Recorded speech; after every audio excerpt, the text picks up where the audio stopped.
السلام علیکم۔ Class 9 Urdu chapter number 18 جو کہ غزل ہے غم ہے یا خوشی ہے تو، جس کے شاعر ہیں ناصر کاظمی۔ اس ویڈیو میں اس غزل کے ہر شعر کی بہت ہی آسان تشریح اسٹوڈنٹس آپ کے ساتھ میں شیئر کروں گا۔ اس غزل سے پہلے جتنے بھی چیپٹرز نظمیں اور غزلیں گزر گئی ہیں ان سب پہ میں نے پہلے سے ویڈیو اپلوڈ کر دی ہے۔ پلے لسٹ میں آپ کو ویڈیوز مل جائیں گی، آپ ان ویڈیوز کو بھی جا کر ضرور دیکھیں، آپ کو بہت ہی فائدہ ہوگا۔ پہلا شعر ہے اس غزل کا، غم ہے یا خوشی ہے تو، میری زندگی ہے تو۔ تو سب سے پہلے مفہوم آپ نے لکھنا ہے۔ شاعر اپنے محبوب سے کہتا ہے چاہے تم مجھے دکھ دو یا خوشی، دونوں صورتوں میں تم میری زندگی ہو، کیونکہ میں تم سے بے پناہ محبت کرتا ہوں۔ تشریح اب آپ کے ساتھ میں شیئر کرتا ہوں اسٹوڈنٹس اس پہلے شعر کی۔ سب سے پہلے آپ نے شعر لکھ دینا ہے جیسے کہ آپ کو نظر آ رہا ہے، میرا غم اور میری ہر خوشی تم سے ہے، میرا غم اور میری ہر خوشی تم سے ہے، جانے من یہ میری زندگی تم سے ہے۔ ناصر کاظمی نے شاعری میں عشق، محبت، درد، رنج اور انسانیت کے جذبات کو خوبصورتی سے پیش کیا ہے۔ ناصر کاظمی کی اس غزل میں عشق کا جذبہ بہت سچا اور گہرا ہے۔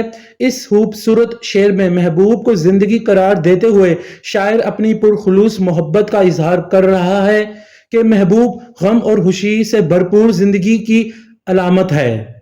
شاعر کہتا ہے کہ اے محبوب تو میرے باعث سے غم بنے یا خوشی کا، مجھے ہر حال میں قبول ہے، اور اگر تو مجھے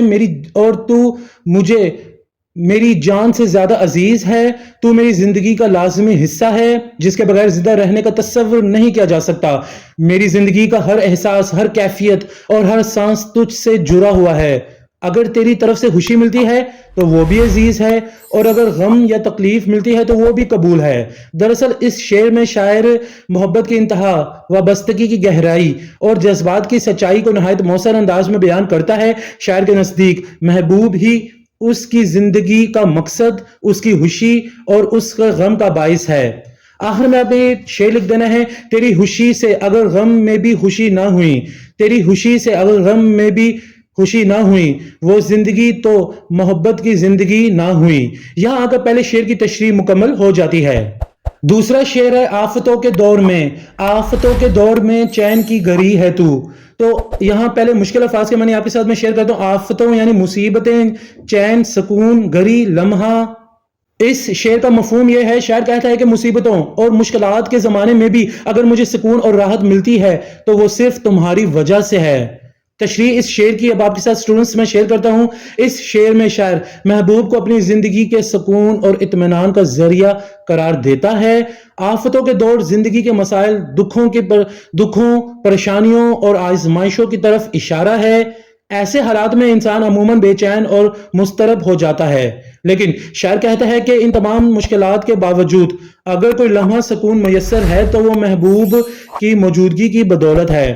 شاعر اپنے محبوب کو مسائل، مشکلات اور پریشانیوں کے کٹھن وقت میں اپنے لیے خوشی اور مسرت کا ذریعہ بتا رہا ہے۔ یہاں چین کی گھڑی سکون، اطمینان اور راحت کی علامت ہے۔ شاعر کے نزدیک محبوب نہ صرف خوشیوں کا سبب ہے بلکہ دکھوں اور مصیبتوں میں بھی سہارا ہے اور حوصلے کا باعث ہے۔ اس طرح شاعر محبوب کی اہمیت، اس کی قدر اور اس سے وابستگی کی شدت کو خوبصورت انداز میں ظاہر کرتا ہے۔ تشریح کے آخر میں آپ نے اسٹوڈنٹس یہ شعر لکھ دینا جیسے کہ آپ دیکھ سکتے ہیں، مصیبت بھی راحت فضا ہو گئی ہے، تیری آرزو رہنما ہو گئی ہے۔ اگلا شعر ہے اس غزل کا، میری رات کا چراغ، میری رات کا چراغ، میری نیند بھی ہے تو۔ چراغ یعنی شمع۔ مفہوم کی طرف چلتے ہیں۔ اس شعر کا مفہوم ہے، شاعر کہتا ہے اے میرے محبوب تو ہی میری تاریک راتوں کی روشنی ہو اور تم ہی میری نیند اور سکون کا سبب ہو۔ تشریح اب آپ کے ساتھ میں شیئر کرتا ہوں اسٹوڈنٹس اس شعر کی۔ شاعر کہتا ہے کہ جب زندگی میں اندھیری راتیں یعنی دکھ، پریشانیاں اور تنہائیاں آتی ہیں تو محبوب کی یاد اس کے لیے روشنی بن جاتی ہے، جیسے اندھیرے میں چراغ راستہ دکھاتا ہے۔ اسی طرح محبوب کی یاد اسے ذہنی سکون دیتا ہے۔ یہاں ذہن لکھا ہوا ہے مگر یہ ذہنی ہے، اسے ذہنی سکون دیتا ہے جس کی وجہ سے وہ بے فکری کی نیند سوتا ہے۔ شاعر کہتا ہے کہ میں اندھیروں میں گرا ہوا ہوں اور اس اندھیرے میں مجھے روشنی کی ضرورت ہے اور وہ روشنی تم ہی ہو۔ اے میرے محبوب تو میرے لیے مصائب و مشکلات کے اندھیروں میں گہری راتوں میں ایک چودھویں کے چاند کی مانند ہے اور میرے خوشی کا باعث ہے۔ تیری ہی بدولت میں سکون کی نیند سوتا ہوں۔ نیند ایک ایسا سکون ہے جو دن بھر کی کام کی تھکان کو دور کر دیتی ہے۔ میں جب دنیا کے غموں سے تھک جاتا ہوں تو محبوب کی یاد میری نیند کو سکون بخشتی ہے۔ شاعر محبوب کو نہ صرف امید کی کرن کہتا ہے بلکہ دل کے سکون اور قرار کا بھی سبب بیان کرتا ہے۔ یوں محبوب اس کی زندگی میں روشنی بھی ہے اور آرام کا باعث بھی ہے۔ تو اس کے بعد آپ نے اسٹوڈنٹس یہ شعر لکھ دینا ہے، تم میرے پاس ہوتے ہو گویا، تم میرے پاس ہوتے ہو گویا جب کوئی دوسرا نہیں ہوتا۔ اس طریقے سے تیسرا جو شعر ہے اس غزل کا، یہاں آ کر اس کی تشریح مکمل ہو جاتی ہے۔ اس غزل کا شعر نمبر 4 ہے، میں خزاں کی شام ہوں، میں خزاں کی شام ہوں، رت بہار کی ہے تو۔ رت کا مطلب ہے موسم۔ اس شعر کا مفہوم ہے، شاعر اس شعر میں خود کو خزاں کی شام کی طرح تنہا، اداس اور بے رونق، جبکہ اپنے محبوب کو بہار کے موسم کی طرح خوشی، تازگی اور خوبصورتی سے تشبیہ دے رہے ہیں۔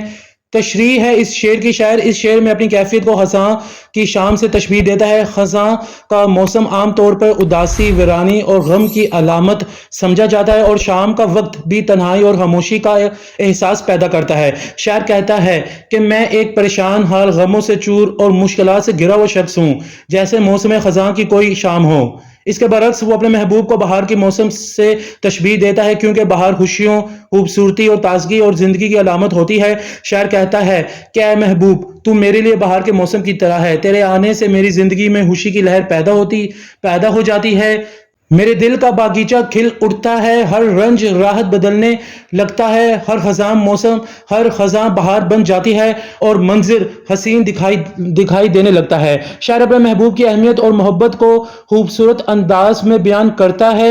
اس کے بعد آپ نے یہ شعر لکھ دینا ہے، جب وہ ہوتے ہیں تو صحن گلشن میں، جب وہ ہوتے ہیں تو صحن گلشن میں موسم نو بہار ہوتا ہے۔ تو یہاں آ کے شعر نمبر 4 کی بھی تشریح مکمل ہو جاتی ہے۔ شعر نمبر 5 اس غزل کا ہے، دوستوں کے درمیاں، دوستوں کے درمیاں وجہ دوستی ہے تو۔ اس شعر کا مفہوم آپ کے ساتھ پہلے میں شیئر کرتا ہوں اسٹوڈنٹس۔ شاعر اپنے محبوب سے کہتا ہے کہ اگر دوستوں کے درمیان دوستی قائم ہے تو اس کی اصل وجہ تم ہی ہو۔ اب تشریح اس شعر کی ہے، شاعر اس شعر میں اپنے محبوب کو دوستوں کے درمیان دوستی کی وجہ بتا رہا ہے۔ وہ کہتے ہیں کہ دوستی کا جذبہ بہت پاک اور شفاف جذبہ ہوتا ہے جو تمہاری وجہ سے قائم و دائم ہے۔ میں معاشرتی الجھنوں کے سبب تنہائی پسند ہو گیا ہوں، میری زندگی دکھوں اور غموں سے بھر گئی تھی اور اس کا سامان کرتے ہوئے میں سب سے الگ ہو کر رہ گیا تھا اور یوں دنیا سے لا تعلق ہو گیا۔ تمہارے آنے سے میری خوشیاں لوٹ آئیں، تم نے میری زندگی کو خوبصورت بنا دیا۔ میں دوستوں کے درمیان اٹھنے بیٹھنے لگا، ان کی محفلوں میں شریک ہونے لگا اور خوش رہنے لگا۔ سب دوستوں کے آپس میں ملنے اور محفل آرائی کرنے کا سبب اے محبوب تم ہی ہو۔ دوستی کا جذبہ انسانوں کو ایک دوسرے کو جاننے سمجھنے کی راہ ہموار کرتا ہے۔ ہم سب کو آپس میں جوڑنے والی اور دوستی کو مضبوط بنانے والی شخصیت تم ہو۔ شاعر اس شعر میں محبت، خلوص اور تعلق کی اہمیت کو خوبصورت انداز میں بیان کرتا ہے۔ اس کے بعد آپ نے یہ شعر لکھ دینا اسٹوڈنٹس، تمہیں کیوں احساس نہیں ہوتا، تمہیں کیوں احساس نہیں ہوتا کہ میرا ہر احساس تم ہو۔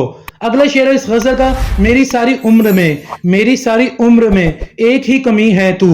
یہاں عمر کا مطلب ہے زندگی۔ تشریح کی طرف چلتے ہیں، شاعر اس شعر میں اپنی زندگی کی ایک اہم حقیقت کا ذکر کر رہے ہیں۔ وہ کہتے ہیں کہ ان کی زندگی میں ہر چیز موجود ہے لیکن ایک چیز کی کمی ہے اور وہ کمی اس شخص کی ہے جسے وہ بے حد اہم سمجھتے ہیں، بقول شاعر۔ اس کے بعد آپ نے یہ شعر لکھ دینا ہے، یاد کے بے نشان جزیروں سے تیری آواز آ رہی ہے ابھی۔ بہرحال شاعر کو اپنے محبوب دوست سے جدا ہو جانے کا غم برقرار رکھے ہوئے ہیں۔ وہ اس غم سے یہ کہنے پر مجبور ہے کہ اگرچہ میری زندگی ہر طرح کی ستائش و آرائش سے مزین ہے، میں خوشحال ہوں کہ دنیا میں ساری راحتیں مجھے میسر ہیں، مگر ایک کمی ہے جس نے مجھے ہمیشہ پریشان رکھا ہے، وہ کمی تیرا حاصل نہ ہونا ہے۔ اے دوست، میری ساری عمر میں ایک ہی کمی رہی کہ تم مجھے نہیں ملا، بقول شاعر۔ بھری دنیا میں جی نہیں لگتا،